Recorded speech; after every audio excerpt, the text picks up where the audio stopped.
What's good people? It's your boy CJ Randolph, and this is the Just a Messenger podcast. And I got a good friend here today. So, who do we have here? Hey guys, how you doing? I'm Niraj Patel. Now, me and Niraj, God has definitely divinely put us together. Absolutely. And Niraj is a man of so much wisdom and so many different assets of life.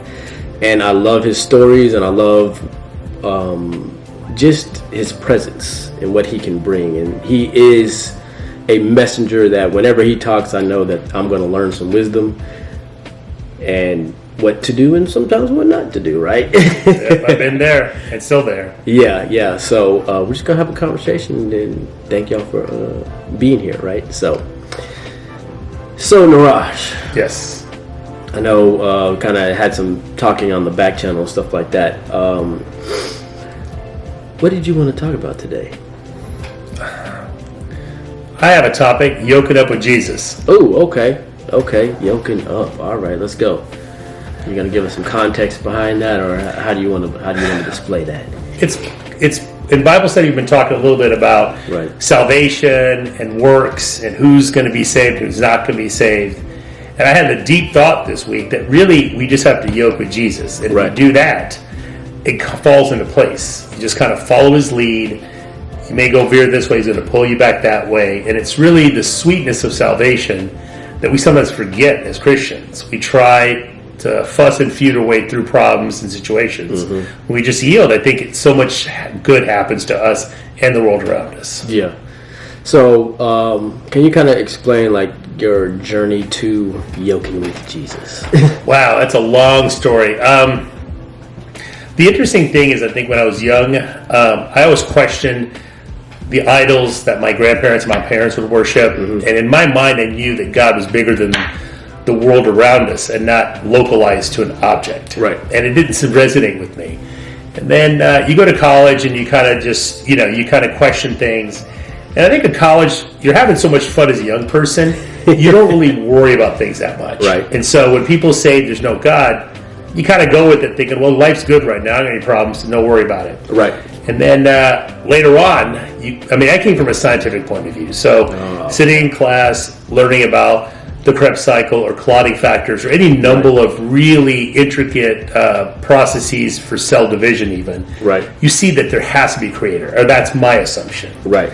And I remember thinking when I was young I heard about the Big Bang. I thought, oh, that's interesting. Mm-hmm. Until you get later on, you realize, well, the Big Bang was when space, time, and matter began. Mm-hmm. And your first reaction as a young person, if you're not persuaded, is, hey, something made this. Right. So then I went on the journey to say, hey, what is this entity that made us and the universe around us? So I remember reading, and I constantly read, I was looking at different avenues of where God was. Right. And I came across Christianity, which is the most unlikely of all religions. You couldn't make this one up. Yep. Speak on it. Yeah, I think what it was is Einstein told us there is a God, and he described the universe based on that. So, okay, that's interesting. And then you look at science, and or the universe and everything around you realize there's got to be a creator. Right. Fine. And then, and so Christianity, I read a book by, I forgot, Lee Strobel. Okay. Case for Creator. Right. And I read it, and it was very interesting. And what really hit me was that these apostles, all of them were following Jesus, and at some point they all fell. Mm-hmm. And at the cross, they all ran away. But something happened in their lives that they went back to it and actually died for it. So there was some historical fact that what are these guys doing? And also the fact that you look at any religious book, rarely do you have all the main guys falling off.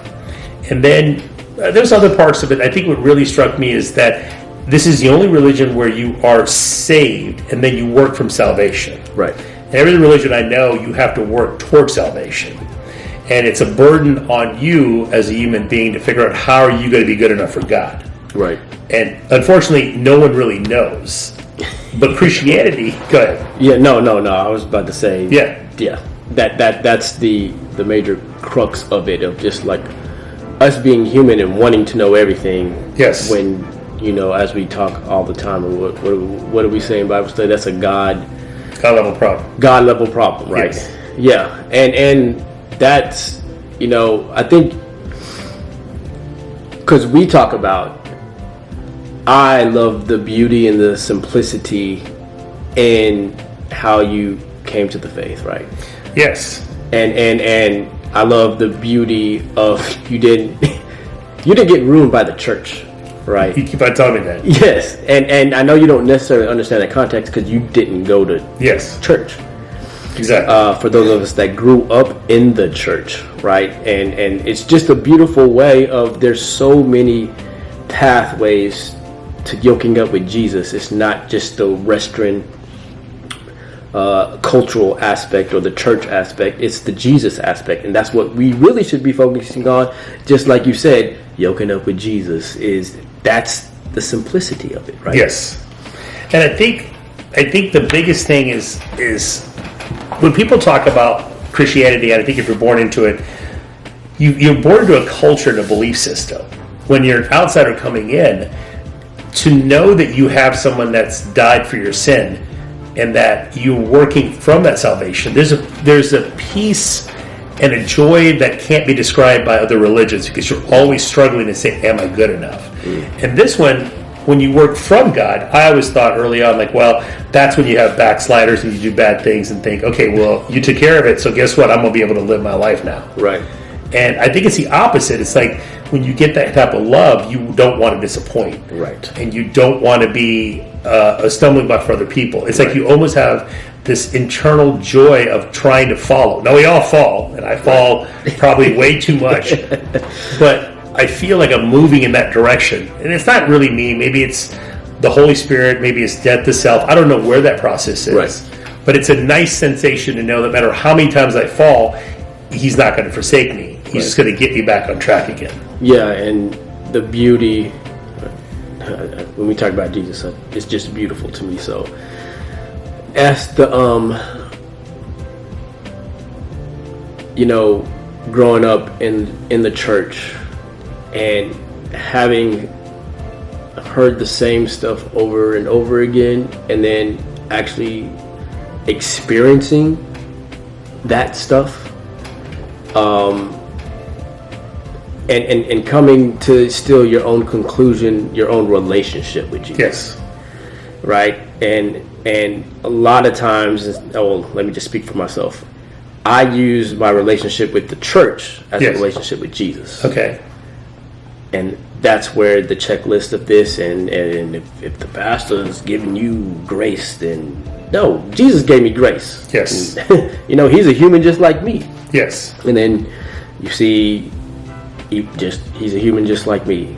And pastors have a pedestal and stuff like that. And then when they fall, we're, once again, as you said, I want to be an example. And if someone backslides and you're too busy looking at the pastor and he sins, then we're like, oh, well, I should have never believed in Jesus because of him. No, that's where a lot of people kind of lose the faith. Like, why should I believe what he's been saying because he's just like me? You're right, he is just like you. Yes. But he also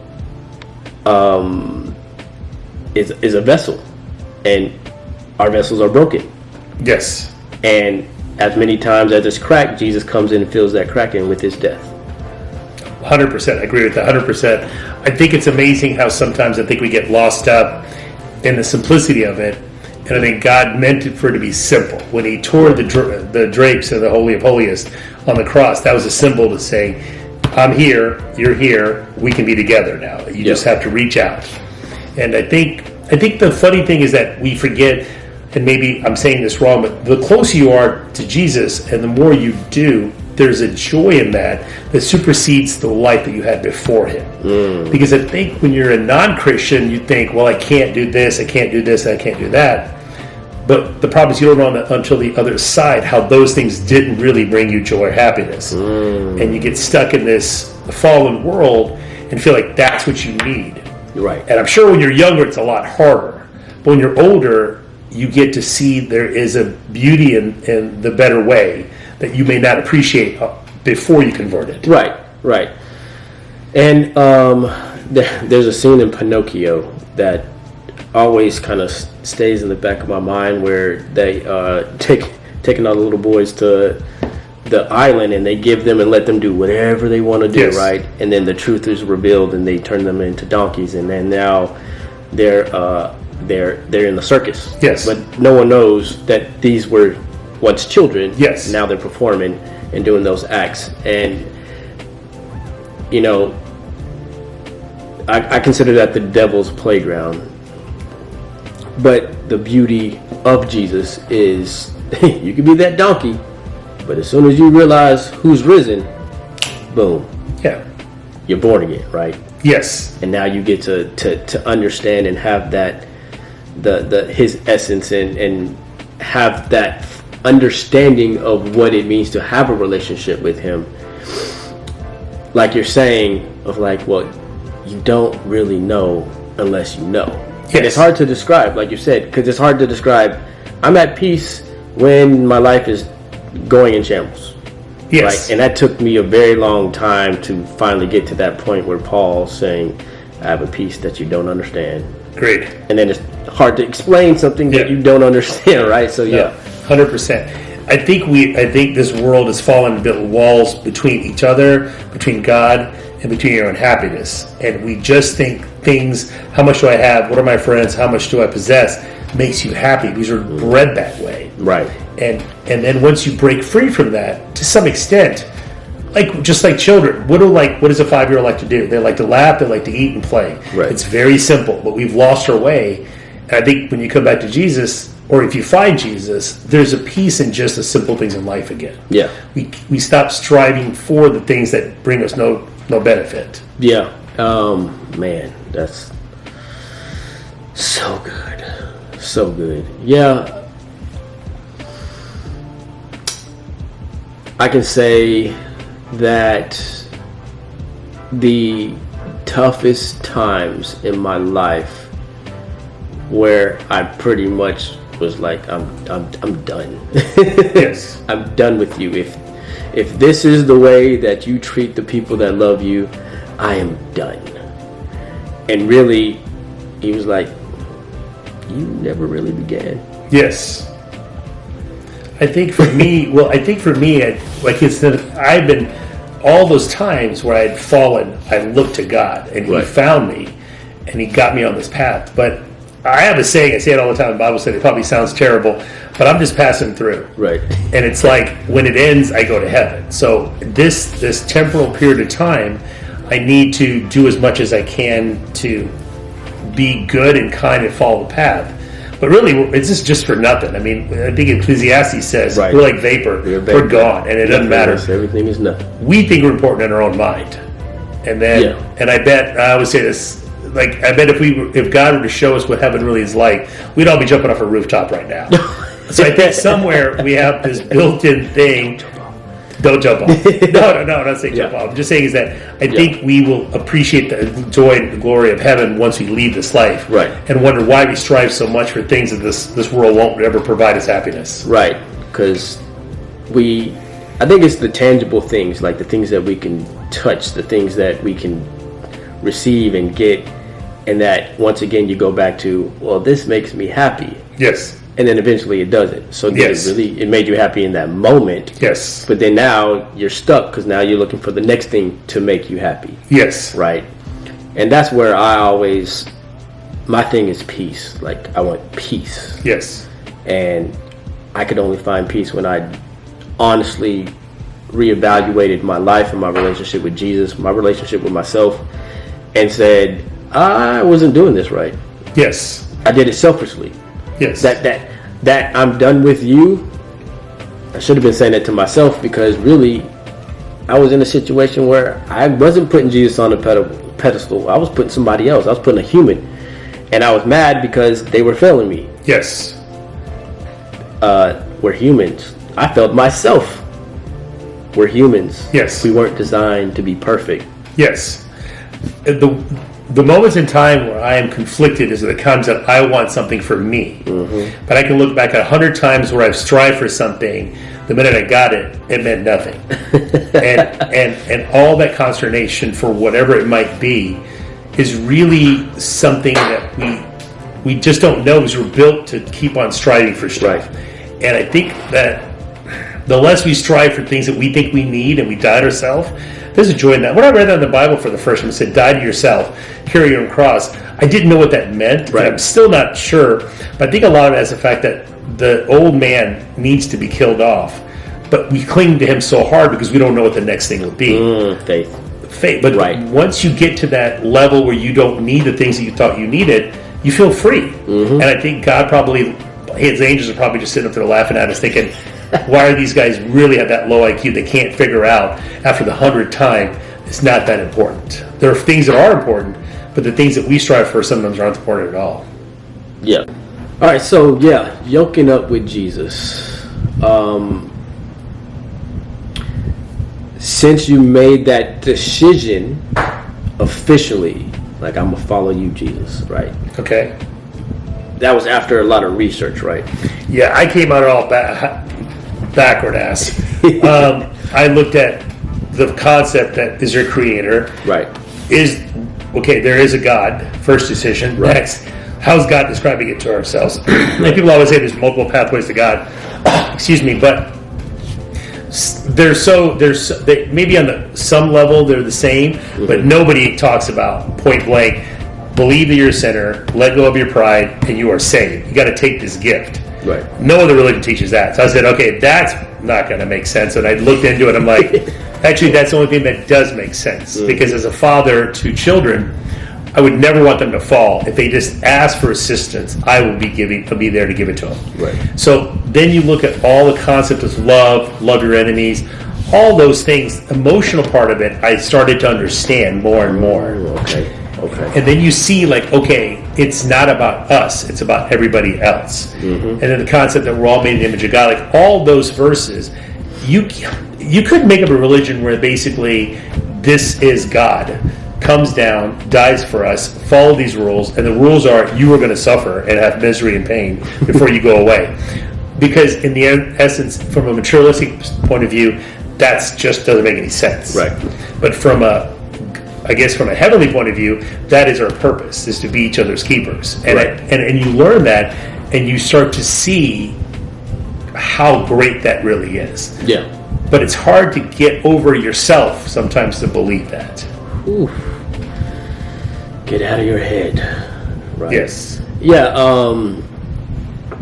Especially when you have people that have done you wrong, right?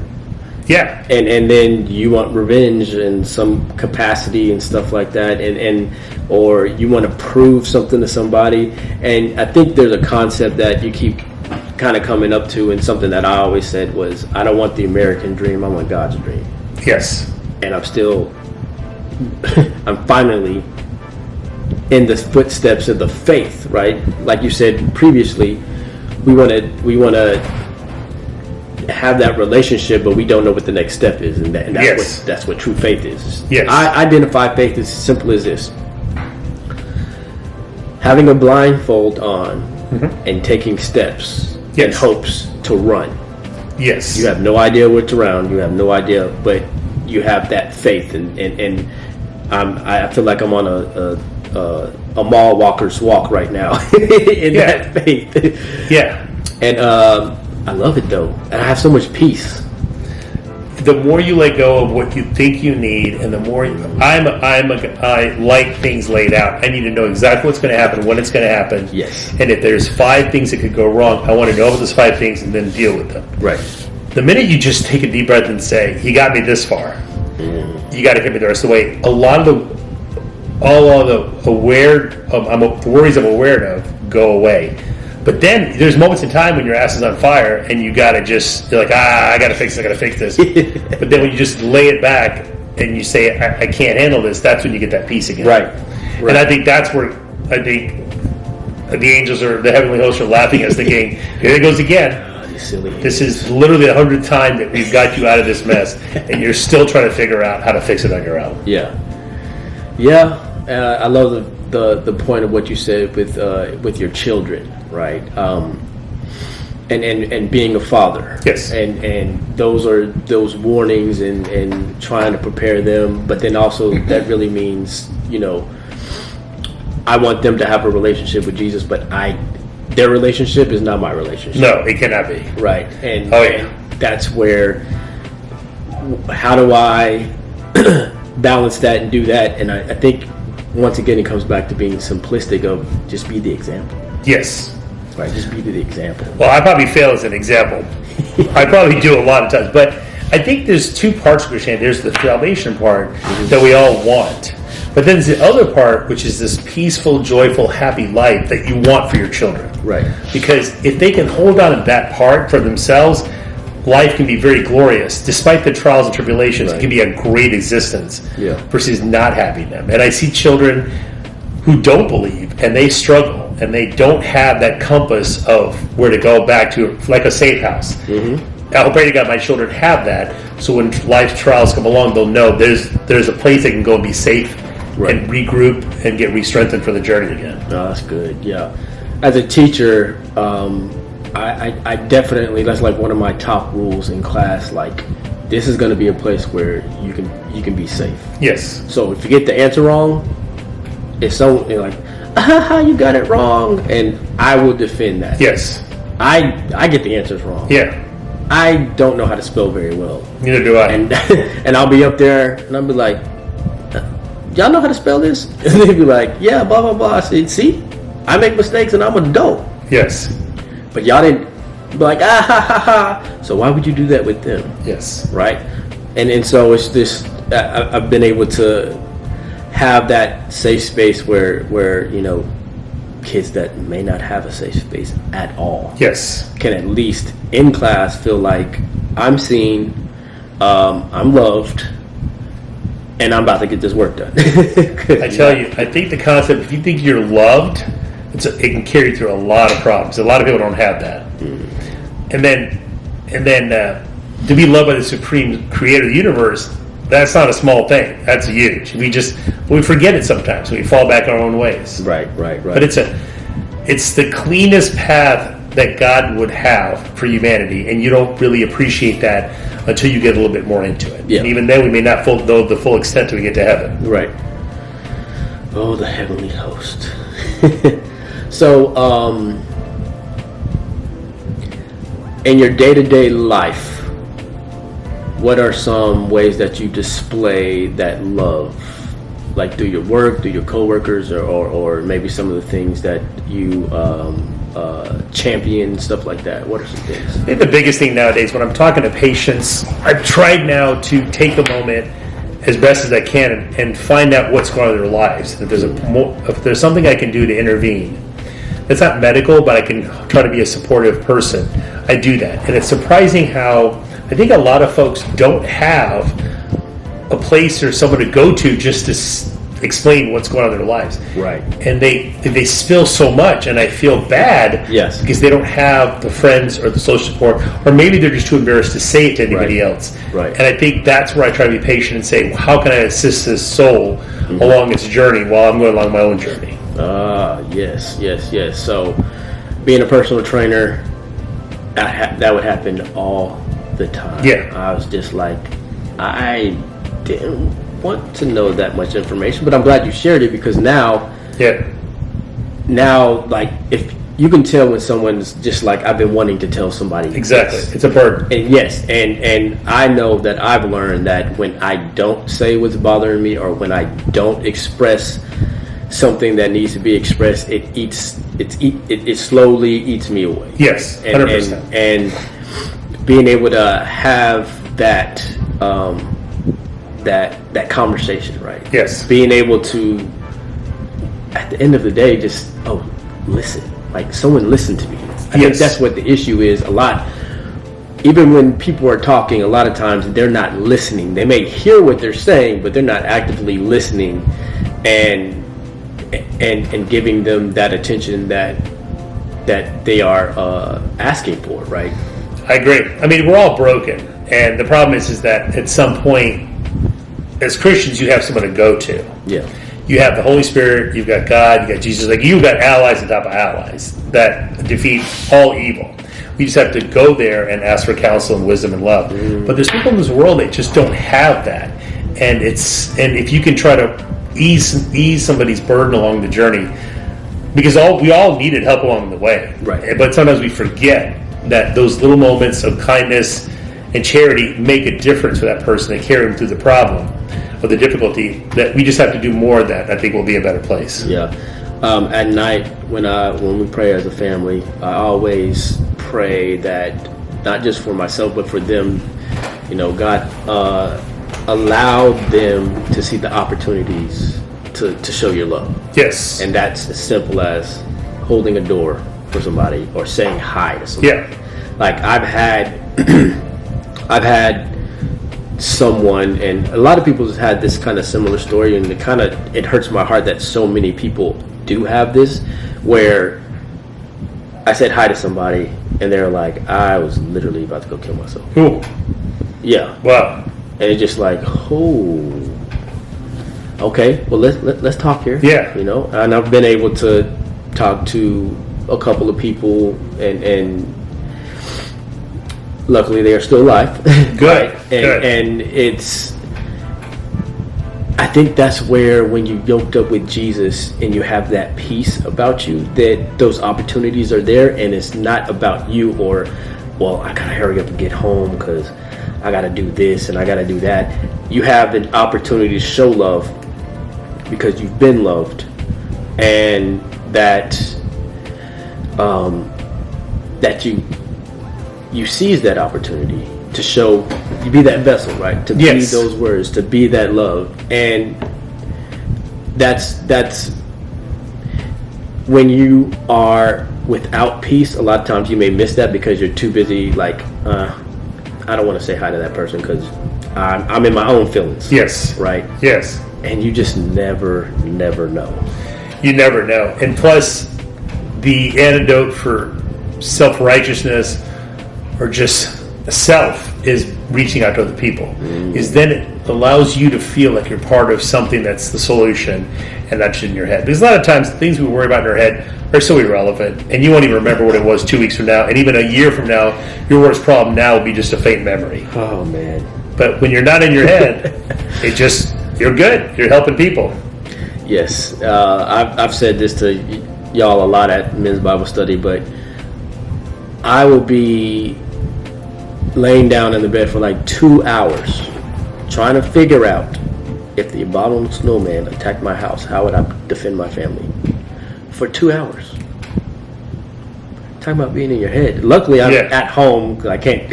Luckily, I'm not necessarily thinking of things like that when I'm trying to teach or have an opportunity around humans and my brothers and sisters in Christ, and even those that necessarily don't identify as that. It doesn't matter because it's still love. Because I do know the times that I missed the opportunities. Yes. That was like, that's the person I wanted you to talk to, but you didn't do it. And the beautiful thing of conviction. Yes. And having that, just like, okay, but not judgment. Yeah, I think it's key. I just got to die to self. When you don't think you're that, you got to remember you're not that important to people around you besides the ones that love you. And you're really, whatever impact you think you made outside of the will of God is really irrelevant. It's going to go away. And I think it's just that pearl of being kind makes you kinder and makes the world a better place. But hey, did you turn the heater on that night? About the abominable snowman?